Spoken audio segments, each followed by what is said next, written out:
मध्य रेल्वेवर 3 दिवसांचा जम्बो ब्लॉक सुरू। रेल्वे स्थानकांवर प्रवाशांची गर्दी।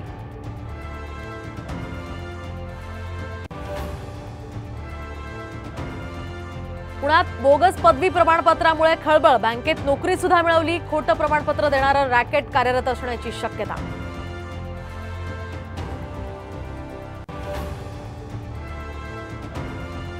पुण्याच्या हिंजवडी आयटी पार्कमधील तब्बल 37 कंपन्यांचं राज्याबाहेर स्थलांतर। वाहतूक कोंडीमुळे स्थलांतराचा निर्णय।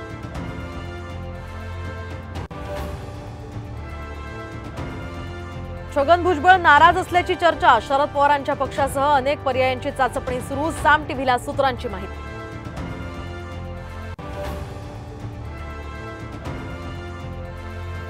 आणि तुळजाभवानी देवीच्या अलंकारांची पुन्हा नव्यानं तपासणी केली जाणार।